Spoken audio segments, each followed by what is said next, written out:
The most feared duke in the kingdom had silenced armies, councils, and ambassadors.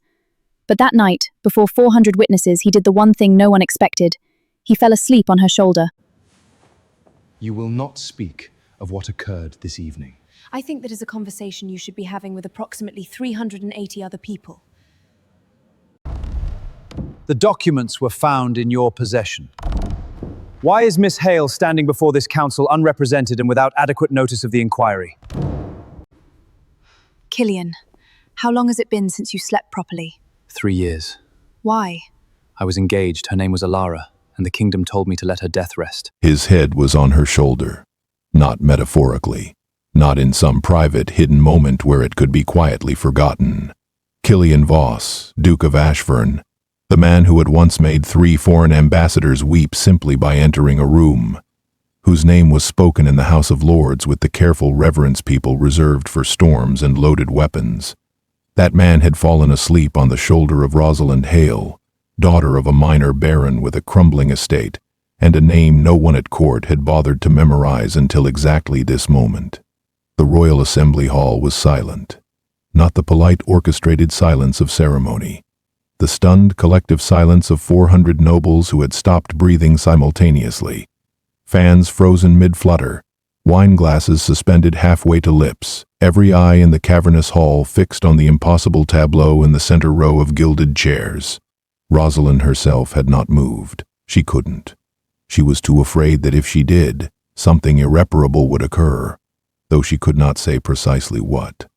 Only that the weight of him against her was warm and real and entirely, catastrophically wrong, and that she had been sitting this way for what felt like either 30 seconds or 3 years, her spine perfectly straight, her hands folded in her lap, her eyes staring forward at the half-finished eulogy the aged royal secretary was still somehow delivering at the front of the hall, because apparently even this had not been enough to stop the ceremony.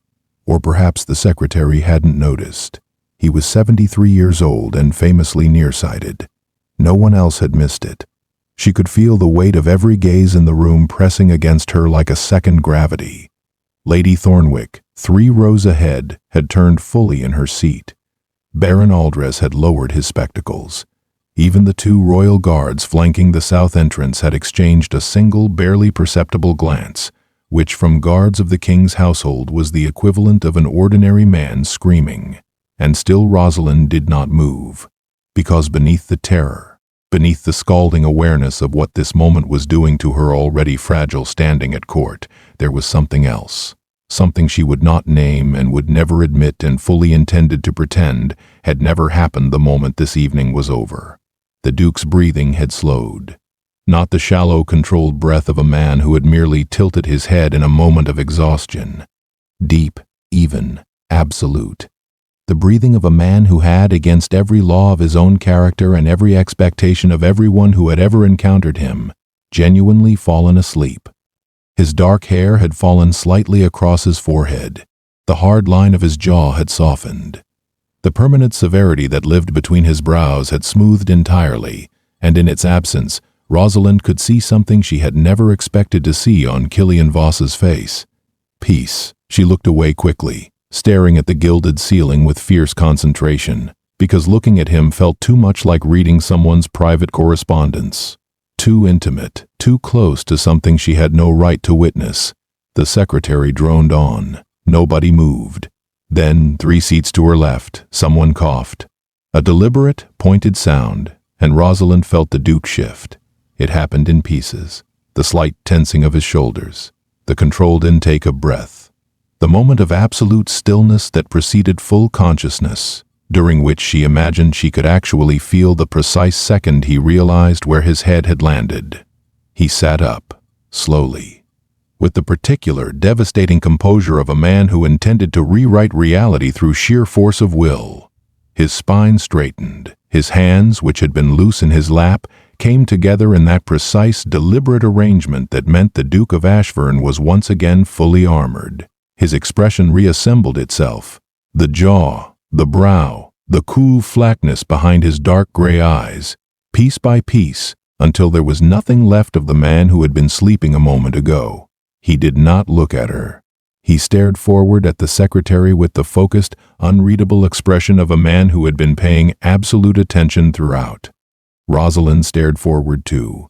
Neither of them spoke. The ceremony concluded 40 minutes later, and by the time the assembled nobles rose from their chairs, the story had already begun moving through the room like fire through dry grass. Whispered behind gloved hands, passed in glances, carried in the barely suppressed smiles of women who had spent years being frightened of Killian Voss and were now experiencing the specific, dangerous delight of having witnessed his first known moment of human vulnerability. Rosalind gathered her wrap with steady hands and very deliberately did not look for him as she moved toward the exit. She had nearly reached the doors when a hand closed around her elbow. Not rough, not gentle, simply present, with a firmness that communicated without any room for misinterpretation that she was not going anywhere until he decided she was. She turned. He was very close. Closer than she'd expected, because the Duke of Ashverne was the sort of man who commanded rooms by standing in the center of them, not by crowding into corners. But here he was, in the shadow of the great stone doorway, his height blocking the candlelight from the hall behind them, his gray eyes fixed on her with an expression she could not read. "You will not speak of what occurred this evening," he said.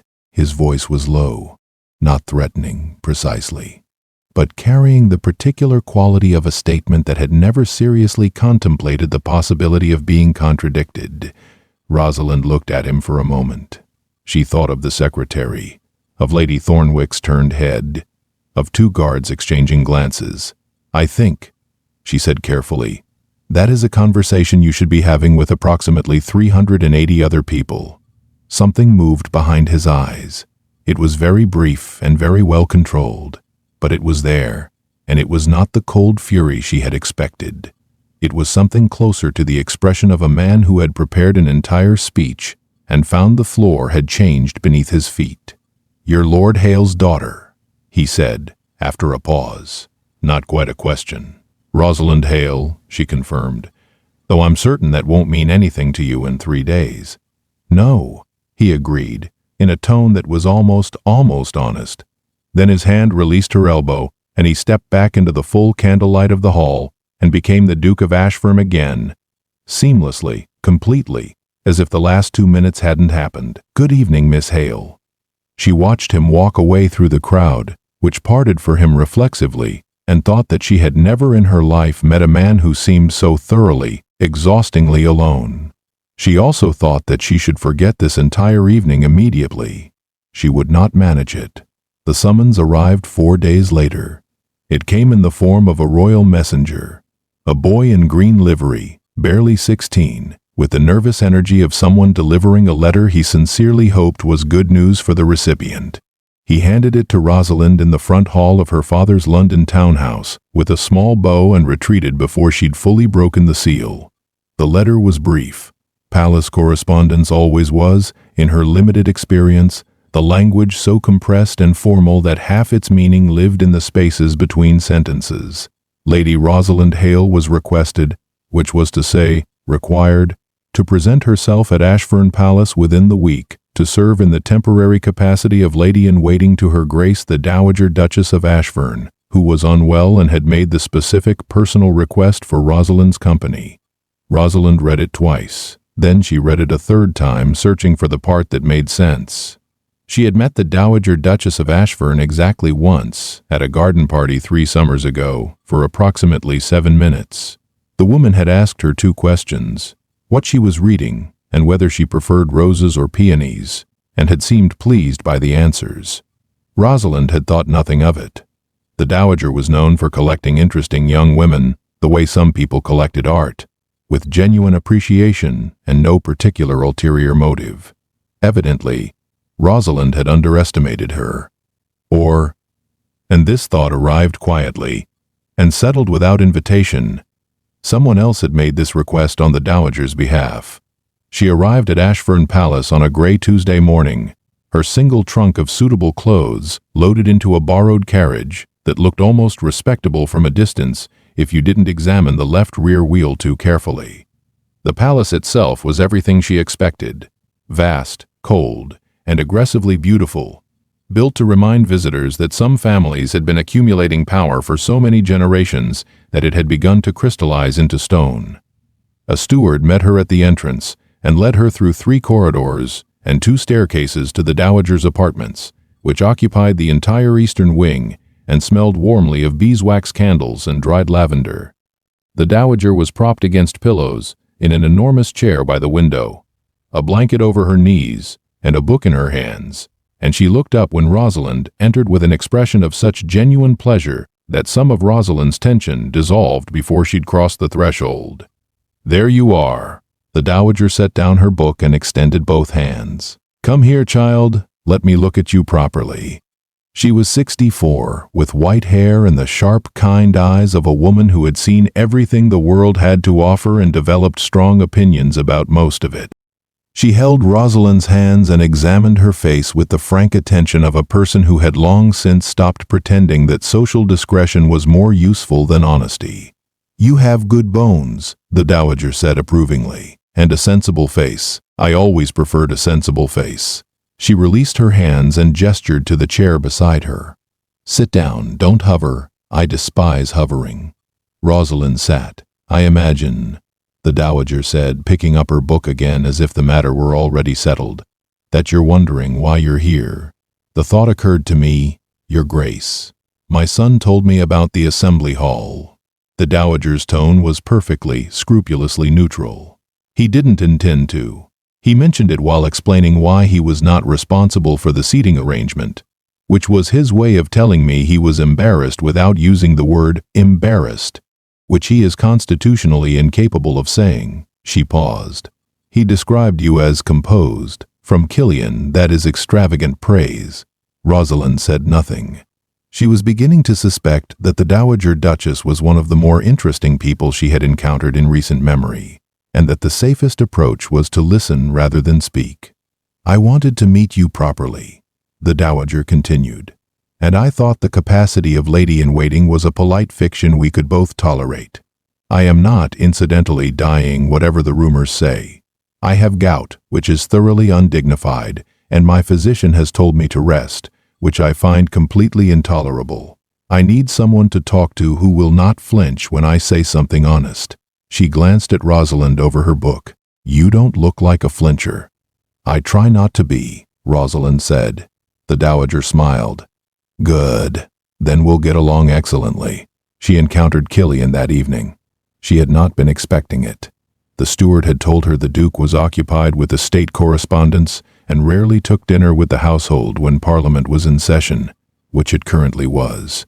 She had assumed, with some relief, that she would have time to settle into her role before navigating the specific difficulty of being in his house. She was in the library.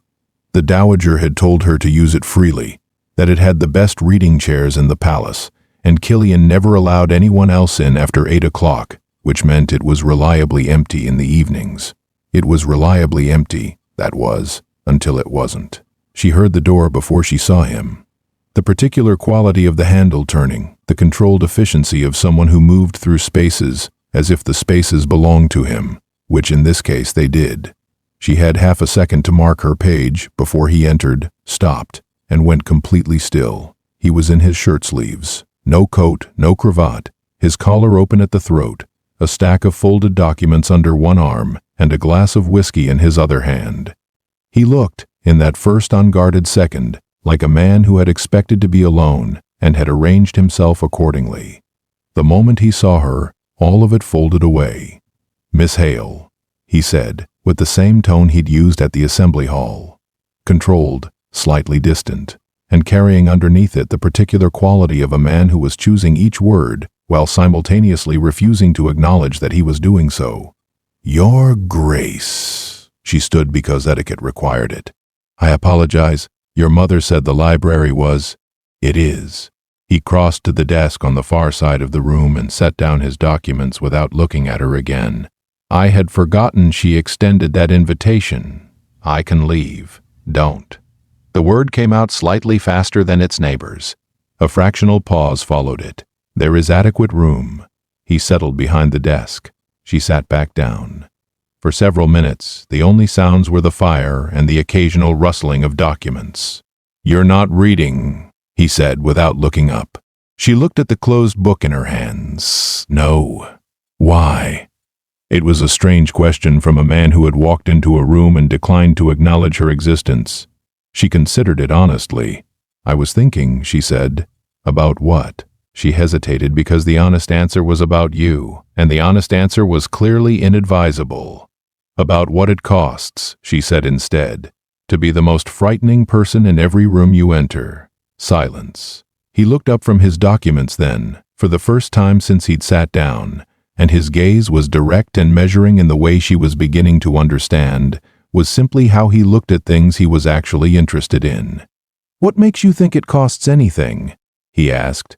"The assembly hall," she said, and watched his jaw tighten.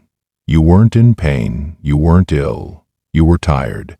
Completely, absolutely exhausted in a way that had nothing to do with that particular evening." She kept her voice level, not pitying. She had learned in the first 30 seconds of meeting him that pity was the thing he would least tolerate.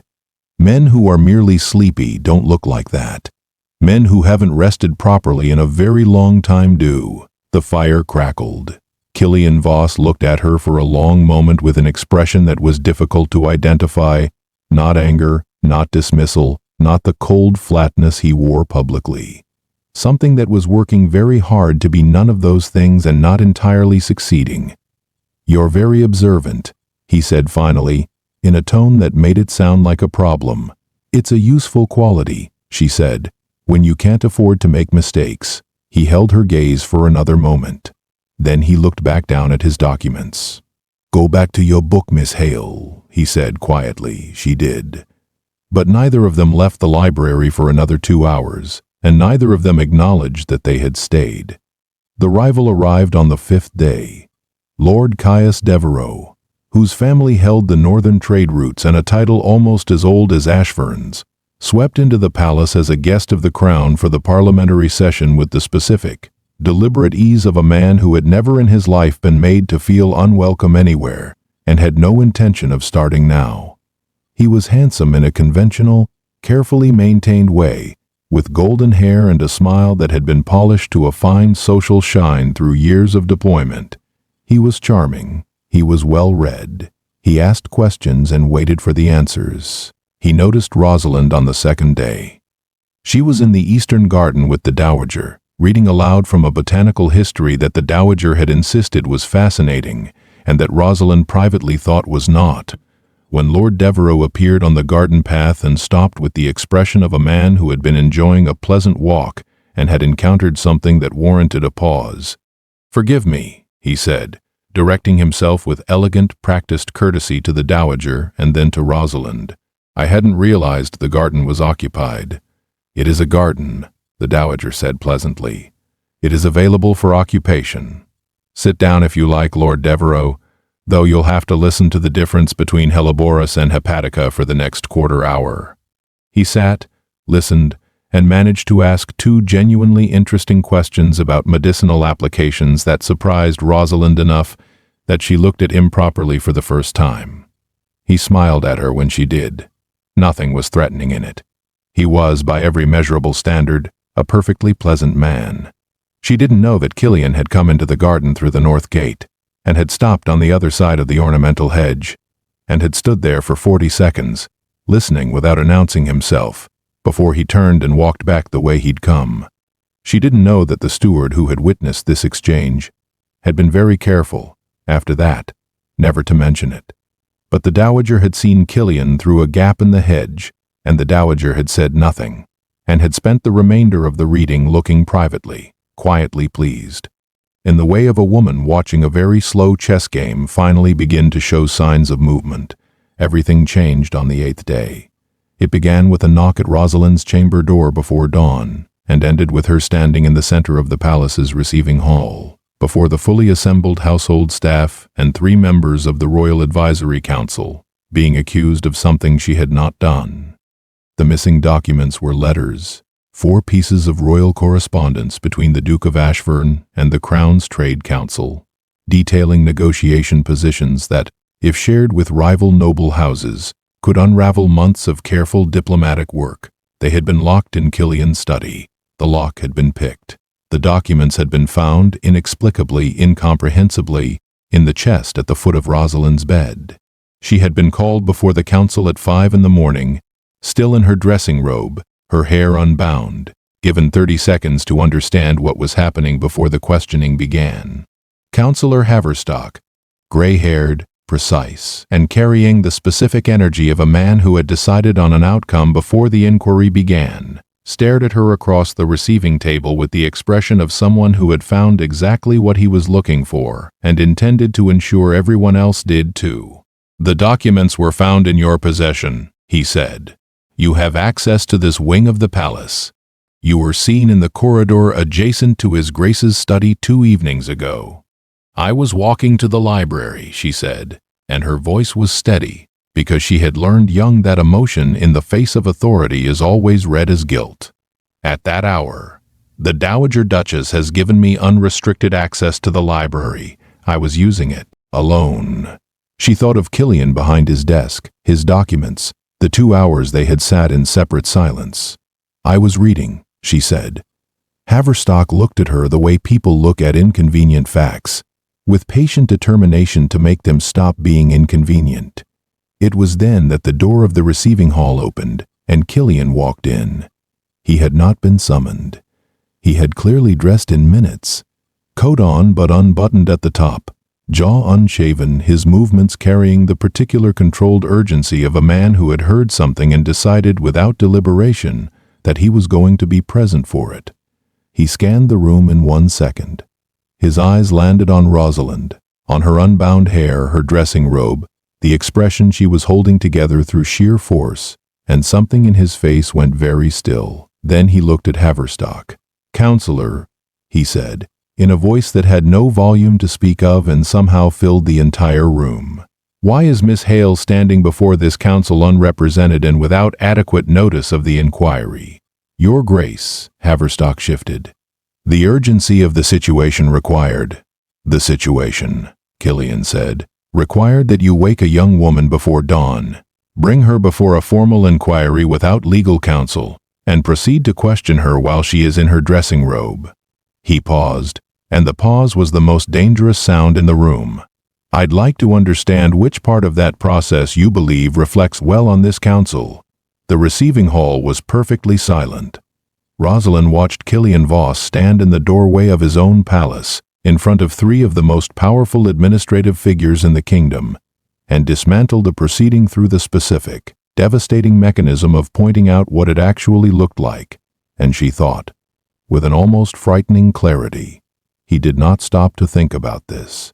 He simply walked through the door. She had not expected that. She was not sure she had expected any of this. "The inquiry is suspended," Killian said to the room in general, and then to Haverstock specifically. "You will provide Miss Hale with proper notice, proper counsel, and a proper hour of the morning before you attempt this again. Is that understood?" Haverstock inclined his head. Killian crossed the room to Rosalind and stopped 2 feet from her, and looked at her face with that direct, measuring gaze that she had come to understand meant he was actually paying attention. "Are you all right?" he asked. It was so simple, so straightforward.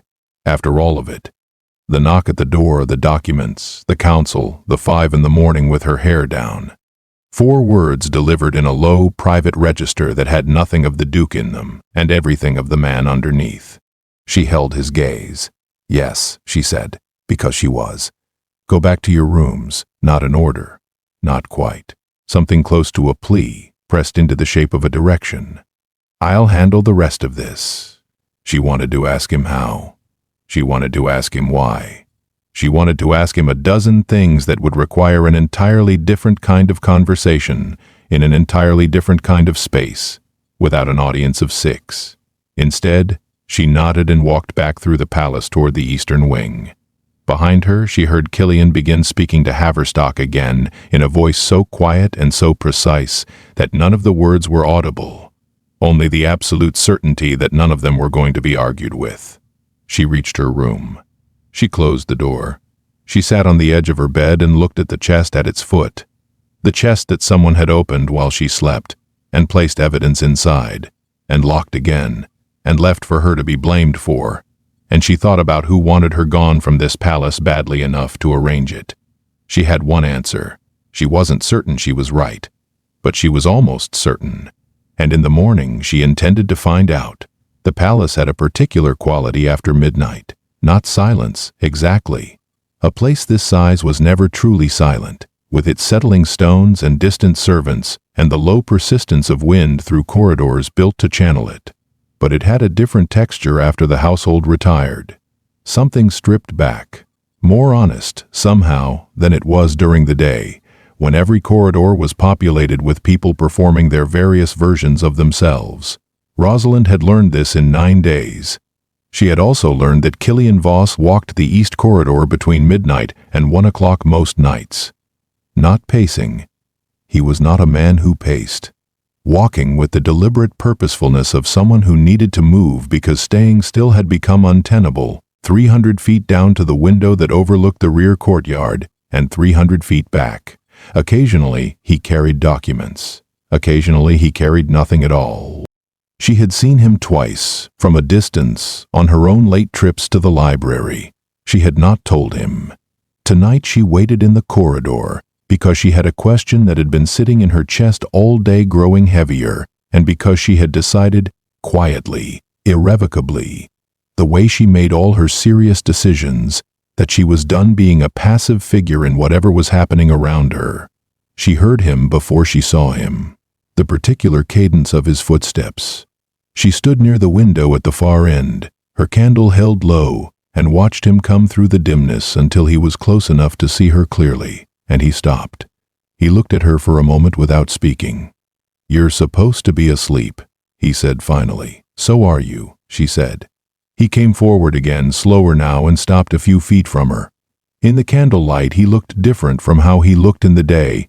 Not softer exactly, but less constructed.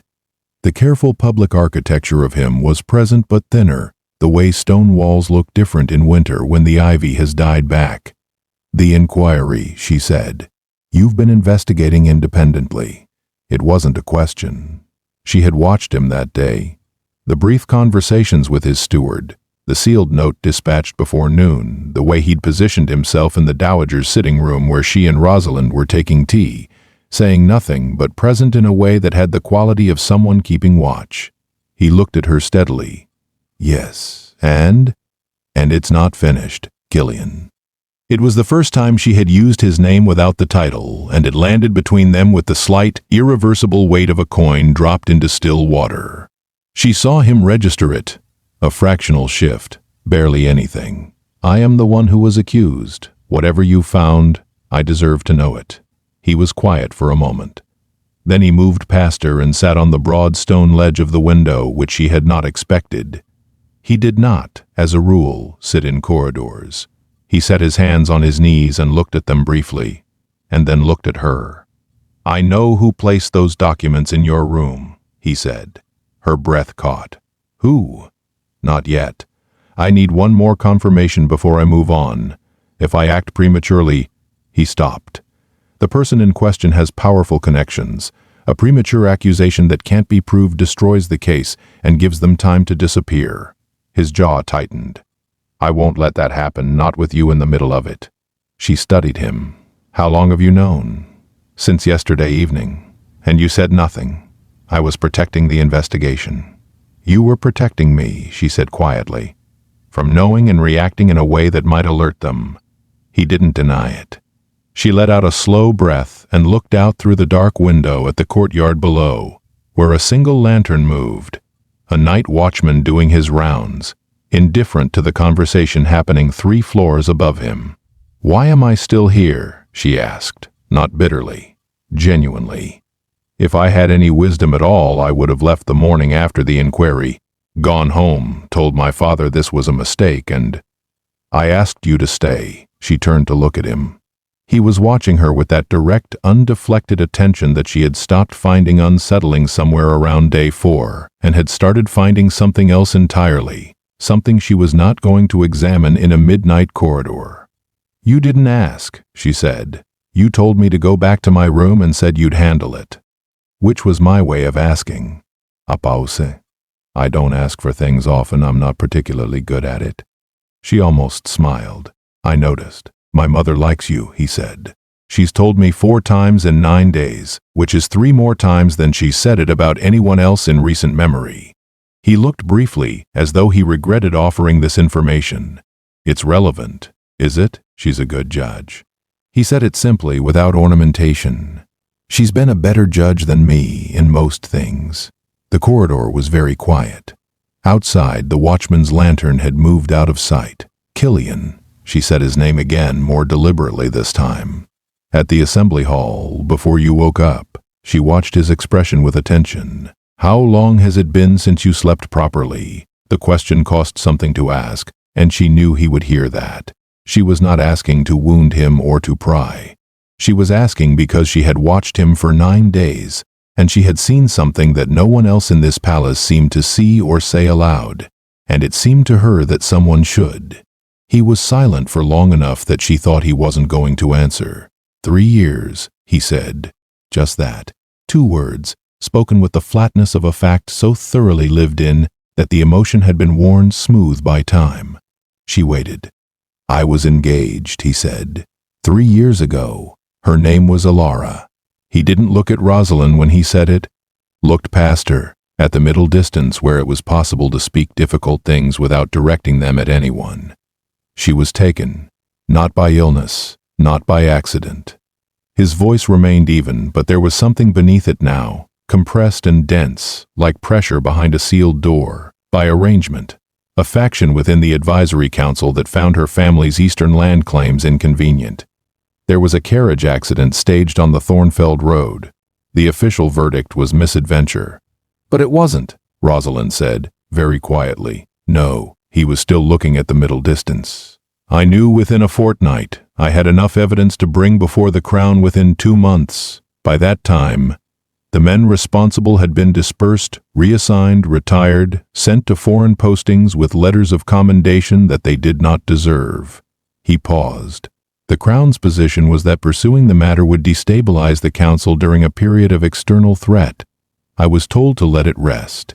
Rosalind felt something cold move through her. And Councillor Haverstock, she said slowly. Killian looked at her. She watched the confirmation move through his expression, controlled and contained, but present. He was a junior then, Killian said, peripheral enough to survive the dispersal. He spent 3 years making himself indispensable and waiting for me to stop looking. Abiat. He saw you as an opportunity, a stranger in the palace, no established allies, a family with limited political weight, an easy person to destroy. And destroying you would have occupied my attention and created a public scandal that would have made any accusations I leveled at him look like a personal vendetta. His eyes came back to hers. He didn't anticipate that I would choose to protect you rather than manage the scandal. The corridor felt smaller than it had a few minutes ago. The candlelight seemed closer. You chose me, she said, not accusingly, working out the sentence, its shape and weight. I walked through the door, he said, as if it were much simpler than the words before it. You were standing there in your dressing robe with your hair down, being questioned by men who had decided you were guilty before you opened your mouth. And I walked through the door. A brief pause. It was not a complicated decision. Rosalind looked at this man, this difficult, exhausted, armored, unexpectedly honest man who had not slept properly in 3 years and carried a loss that the entire kingdom had been instructed to forget, and she felt something rearrange itself quietly inside her. No pity. She had been right about pity from the beginning. Something else. Something that sat closer to the center. The assembly hall, she said, and her voice came out softer than she intended. I need you to know something about that. He went still. I didn't tell anyone, she said. Not because you told me not to, because it wasn't mine to tell. Whatever that moment was for you, whatever happened when you were sitting there, and your guard came down far enough for you to rest, she paused, choosing the words with care. It was private, and I treated it as private. Not out of fear of you, out of respect for you. He looked at her for a long time. I know, he said, at last, quiet, direct. With the particular quality of a man who has been watching someone long enough to know the truth of them. I know that, Rosalind. Her name, without the miss, without the title. Just her name, in his voice, in an empty corridor at midnight, settling into the air between them like something that had decided to stay. She did not trust herself to speak. He stood from the window ledge and looked at her with that steady, undeflecting gaze that she would carry with her for the rest of her life regardless of how any of this ended. "Go to sleep," he said. "Tomorrow will require you to be rested." What happens tomorrow? I close the last piece of what I need. He said it with a certainty that was not boastfulness, simply the particular confidence of someone who has been building toward something for 3 years and can see the finish from here. And then Haverstock answers for all of it. Both things. She understood then what the sealed note had been, what the confirmation he was waiting for meant. "You're not just protecting me," she said. "No," he agreed. "But I'm also not protecting you." The smallest, most contained version of a smile crossed his face, barely there, gone almost before she could confirm it. "Good night, Rosalind. Good night, Killian." She walked back toward the eastern wing. She did not look back, but she knew without looking that he stood in the corridor and watched until she was gone. The next morning arrived with the particular cold clarity of a day that intends to matter. Rosalind dressed carefully, not ceremonially, but with the awareness that the way a person presents themselves in a moment of conflict communicates something, and she intended to communicate steadiness. She was in the Dowager's sitting room by 8 o'clock, reading aloud from a history of Venetian trade routes that neither of them was actually absorbing, when they heard the commotion from somewhere in the central wing. Not shouting. There was no shouting. This was a palace, and certain things were not done. But the specific quality of rapid footsteps, multiple voices in the close, clipped register of people managing a serious situation, doors opened and closed with expedient force. The Dowager set down her teacup. "He's moved," she said simply. Rosalind looked at her. "My son," the Dowager clarified with the serenity of a woman who had lived long enough to recognize the sound of history being made in adjacent rooms. "When he's ready to act, he doesn't build up to it. There's no announcement. He simply moves." She picked up her teacup again. It used to terrify his tutors. The sitting room door opened and Killian's personal steward, a compact, precise man named Aldrin whom Rosalind had learned in her first week never moved faster than a brisk walk, entered at something very close to a run. "Your Grace," he said to the Dowager. Then to Rosalind. "Miss Hale, His Grace requests your immediate presence in the council chamber." Rosalind stood. "Go," the Dowager said without looking up from her book, "and stand up straight. You have every right to be in whatever room they've put you in." The council chamber was full. Not the 3-man inquiry of 9 days ago, but the full advisory council, 12 members, in their formal seats, around a table that had witnessed 4 reigns of the kingdom's history. Several of them looked as though they had been summoned without adequate notice and were not pleased about it. Councillor Haverstock sat 3 seats from the head of the table, and he looked, for the first time since Rosalind had encountered him, like a man who had begun to understand that something had gone wrong. Killian stood at the head of the table. He had not sat down. He was not going to sit down. Rosalind understood this immediately, because sitting would be a concession to the ordinary rhythms of a meeting, and this was not going to be an ordinary meeting. He looked at Rosalind when she entered, and the look was brief and steady and communicated, without a single word, that she should take the chair indicated near the door and remain there. She sat. "Gentlemen," Killian said, and the room quieted with the reflexive speed of people who had been trained by experience that the Duke of Ashverne only needed to say a word once. "I'll be brief." He placed a single document on the table. He did not pass it around. 9 days ago, royal correspondence was stolen from my study and planted in the quarters of a guest of this house with the intention of having her charged with espionage. His voice was entirely level. The correspondence was accessed using a duplicate key that was commissioned 14 months ago from a locksmith in the southern quarter of the city. I have a sworn statement from the locksmith identifying the person who commissioned it. He placed a second document beside the first. The same individual has, over the past 3 years, been in communication with Lord Bentham Ashby, formerly of this council, now stationed at the Eastern Trade Post. Lord Ashby, as several of you will recall, resigned from this council following an inquiry into the Thornfeld Road incident 3 years ago. He paused. An inquiry that was, at the time, closed prematurely. His eyes moved to Haverstock. At someone's recommendation. The silence in the room had a different quality now. Denser. Several council members were not looking at Haverstock. Several were looking at nothing but. Haverstock had gone the specific gray color of a man who has been counting on a hand of cards for a very long time, and has just seen the other player lay down the table. The individual, Killian continued, who commissioned the duplicate key, who has been in correspondence with Ashby, who recommended the premature closure of the Thornfeld inquiry, and who arranged for a manufactured case to be brought against Miss Hale, a pause that lasted exactly long enough, is Councillor Mathis Haverstock. He placed a third document on the table. A full accounting, he said, for the record. What happened next was procedural and formal, and moved with the specific momentum of an institution doing something it knew how to do, even if it had been avoiding doing it for 3 years. 2 of the council members asked questions. Killian answered them with the precision of a man who had been preparing this moment for 1,000 days.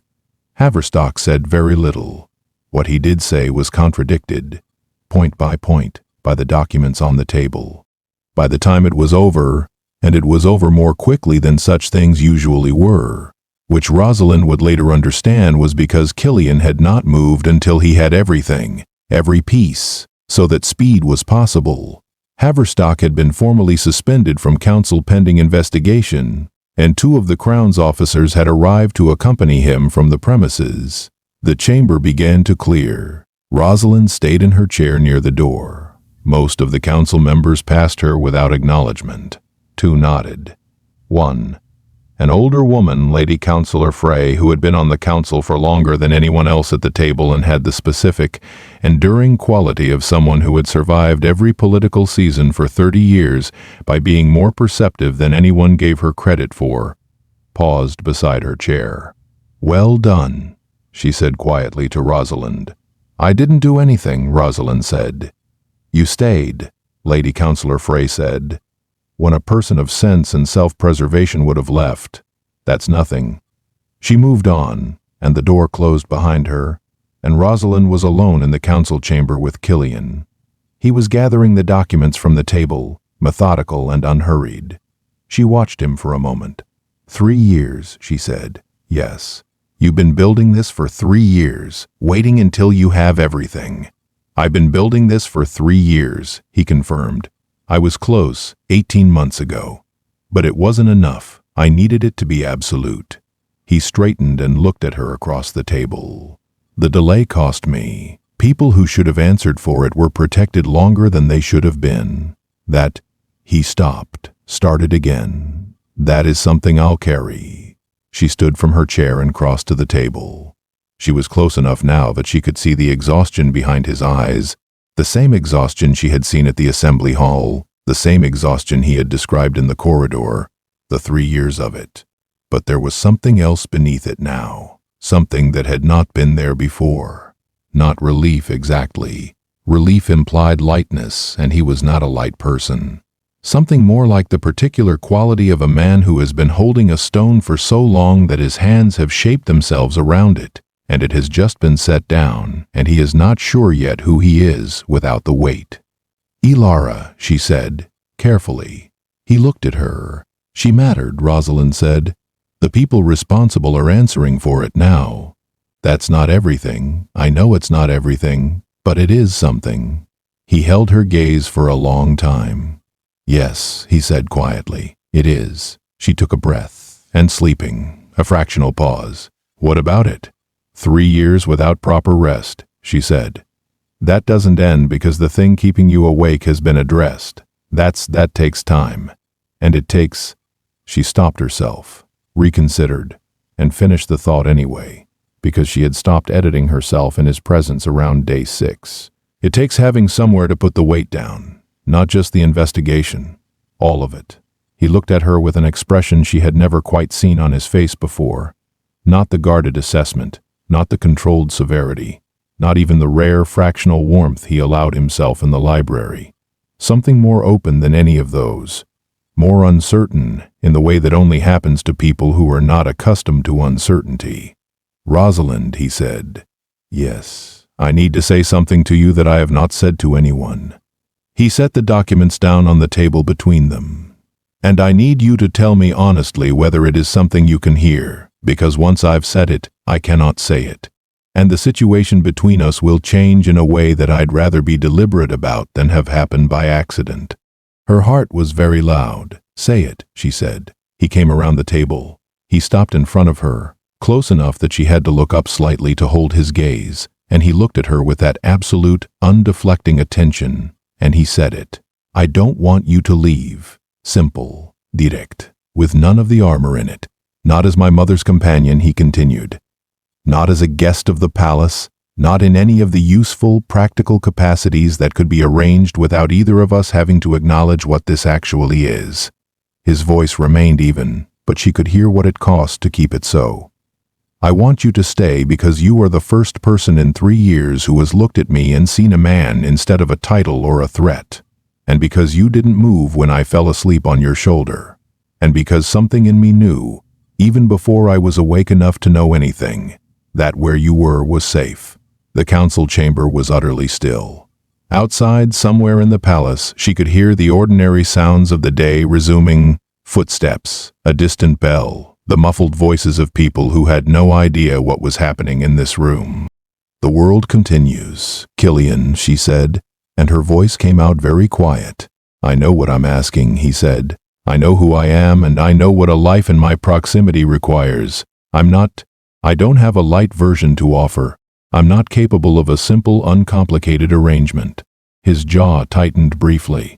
"But I am capable of honesty, and of loyalty, and not looking away when someone needs someone to walk through the door."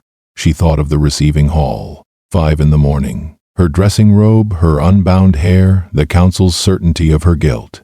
He had not hesitated. He had not calculated. He had simply come through the door. She thought of the corridor at midnight, and 3 years without sleep, and a name spoken in the careful private register of something still grieved. She thought of a room full of silenced nobles, and a man's head warm against her shoulder, and the sound of his breathing slowed to something that was not performance, and was not duty, and was not anything other than exactly what it was. "I don't want to leave," she said. The words came out simply, because simple was what they were. "I haven't wanted to leave since approximately day 3, she continued, "and I've been very sensible about it until now." She held his gaze. "I'm choosing to stop being sensible." Something happened to his face. Not a smile, or not only a smile. Something larger and quieter than that. The expression of a man who has been carrying an enormous and specific kind of alone for a very long time, and has just felt the first shift of it lifting. He reached out and took her hand. Not the grip at her elbow from the assembly hall. Not careful or controlled. Just her hand, held in both of his, with a gentleness that was so entirely at odds with every external fact of him that it made her throat ache. "Then stay," he said. She looked at their hands, then at his face. "Yes," she said. The formal announcement came 3 weeks later. It was not a large ceremony.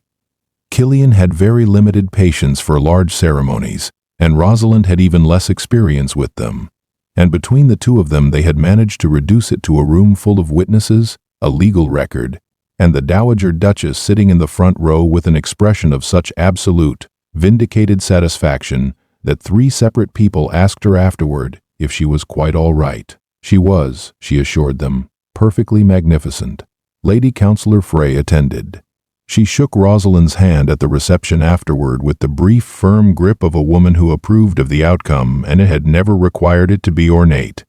Lord Devereux sent a very handsome gift and a letter that was generous in spirit and slightly wistful in tone, which Rosalind thought spoke well of him.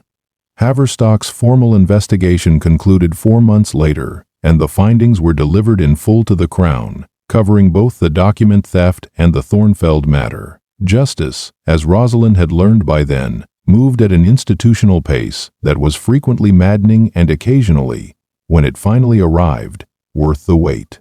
Killian began sleeping, not immediately, not without difficulty, not without the particular stubborn work of a man who has built an entire internal architecture around the absence of rest and has to learn, piece by piece, to set it down.